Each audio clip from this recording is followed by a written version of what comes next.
I still can't believe 25-year-old superstar phenom Luka Doncic is the starting point guard for the Los Angeles Lakers. Something that sounds ripped straight out of a video game. As he acclimates himself to this Lakers group, our eyes are still readjusting to the Don suiting up in purple and gold. The man who was supposed to call the Lone Star State home until the end of his career will now go on to become a West Coast legend. That's not presupposition, it's reality. How does that happen? You couldn't tell a soul that the Dallas Mavericks would ever trade Luka Doncic until the Dallas Mavericks traded Luka Doncic. The man who conducted this transfer would cry sensationalism if you approached him with such remarks a year ago. Or maybe not. Maybe this was a lingering ache that Nico Harrison, the Mavs general manager, had to mend. Harrison has etched his legacy with this earth-shattering transfer. In permanence, he will be remembered as the man who orchestrated the most baffling, lopsided, treacherous trade in NBA history. To backstab the greatest gift your franchise has ever received will be an act echoed throughout the annals of time. Complete and utter disloyalty. Not from the man who was traded. Doncic was to remain in Dallas. That man was not leaving $345 million or the zero state income tax. The disloyalty wasn't from the fans either. How could the people of Dallas ever turn their back on Luka Magic? He was the city's son, their little Slovenian president, as Kyrie Irving put it. Dallas would never turn their backs on Doncic. No, it was the front office and the organization who turned their backs on Doncic.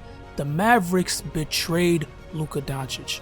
An organization heralded for its devotion and loyalty to franchise legend Dirk Nowitzki did not uphold those efforts this time around with the next Mavs legend, one who could have easily surpassed the German sniper himself. Doncic has never been the slimmest point guard, nor will he ever be. His extra padding allows him to dive to the paint and absorb the contact he receives, while also enabling him to bully smaller guys with his stronger base. He's a heavyweight, and since he never relies on athleticism to begin with, he naturally won't burden himself with relentless cardio and caloric deficits. Which is a fair critique, because Doncic's conditioning is his crutch. Allegedly tipping the scales at 270 pounds is a headline you'd expect to read about Zion Williamson, not Luka Doncic. It is indisputable that his weight has factored into his defensive shortcomings and reoccurring injuries, and basic biology substantiates this claim. But does that warrant trading away one of the greatest offensive weapons this game has ever seen? Hell no. Man, I don't care if Doncic two-hands a quarter pounder and inhales hookah every quarter. I'm putting my star player on Ozempic, not the trade block. Doncic has given his lifeblood to this team, and that's not empty praise. The man played with bloody knees the entirety of the 2024 playoffs.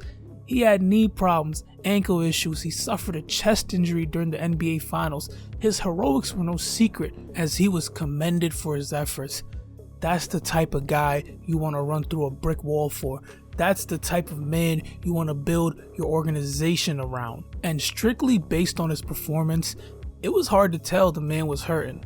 In the first round of the postseason, the Mavericks matched up against the Los Angeles Clippers. The Clips had become Dallas's top target due to their iconic matchups in recent years.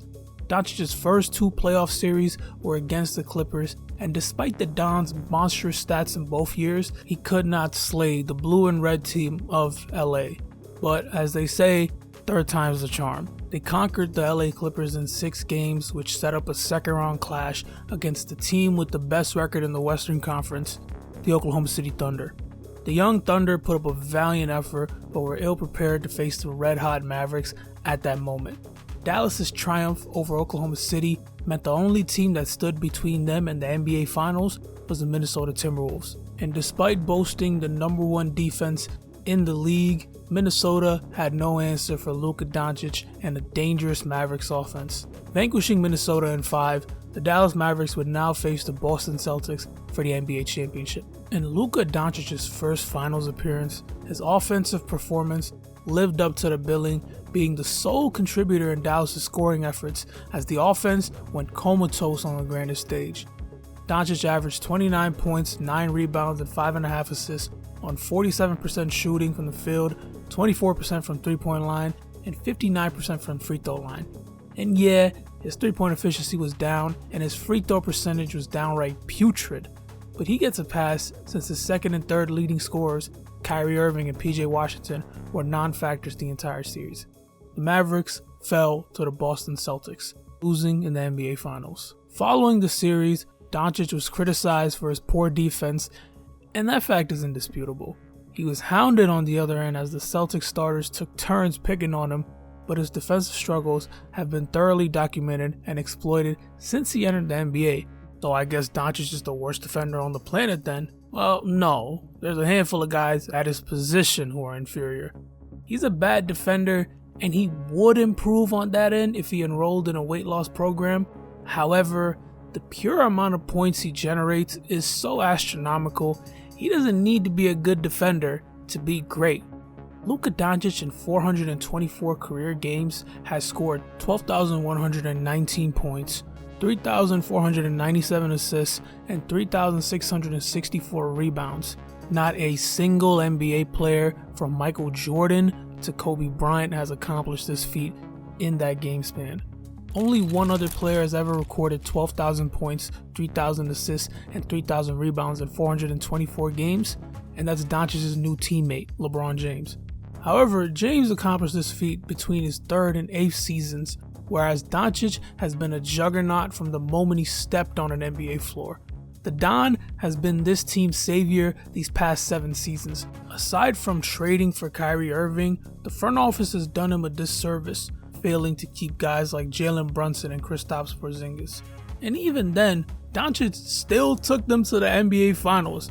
I don't know how you come to the conclusion after last season that the problem is Luka Doncic and that your team is better off without him moving forward. Let's be honest, last season this team had no business going as far as they did. In the 2023-24 season, the Dallas Mavericks point differential per 100 possessions increased from 6.3 to 11.9 when Doncic was on the court.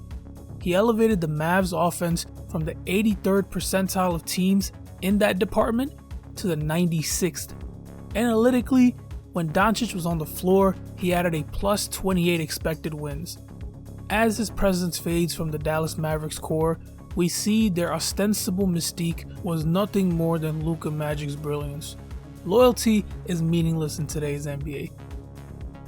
Take DeMar DeRozan, a man who embraced the Toronto Raptors organization and the city itself, a homegrown star who was committed in the long term to a team that isn't an ideal destination.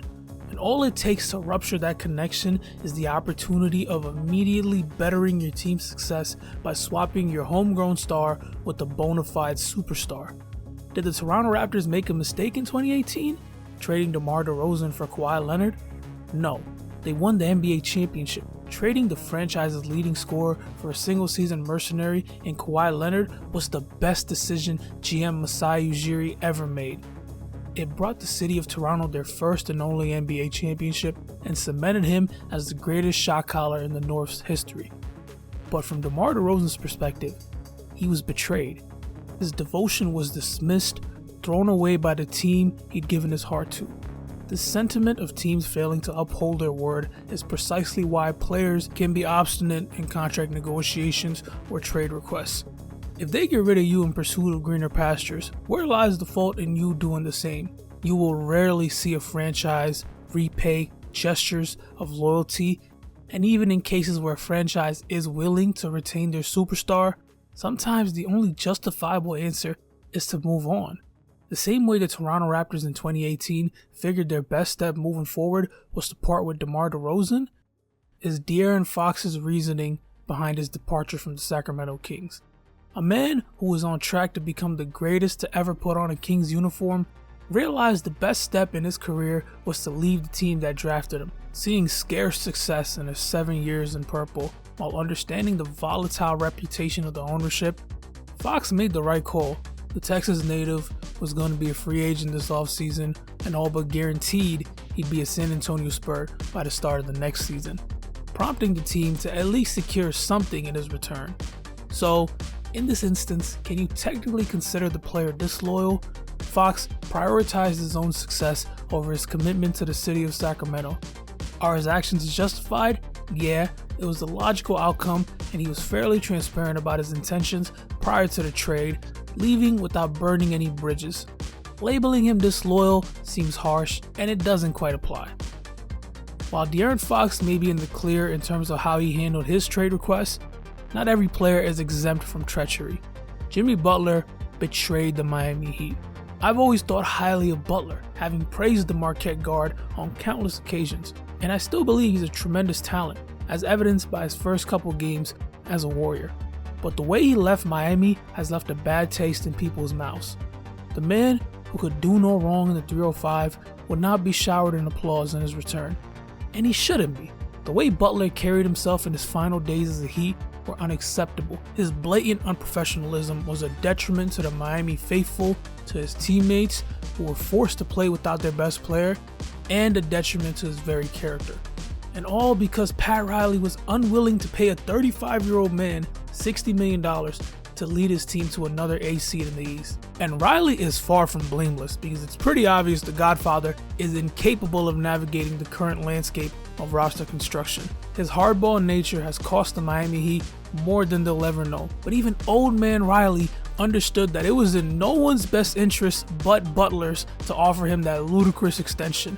And so, Butler chose to flash his fangs and spew venom as if he'd earned the right to receive whatever he desired from a championship organization. I would not diminish Jimmy Butler's two legendary postseason runs.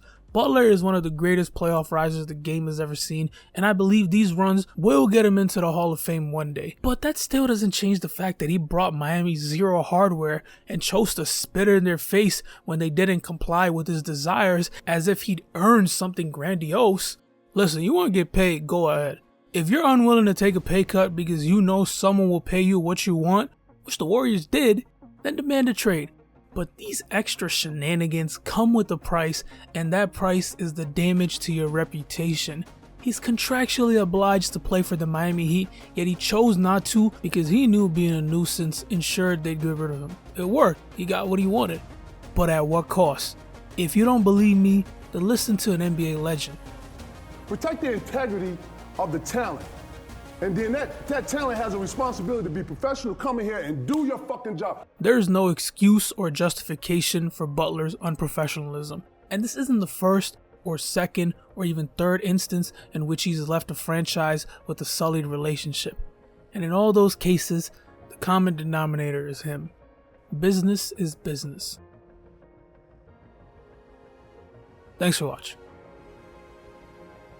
He came down, shot the three, drew the foul, and just started laughing right.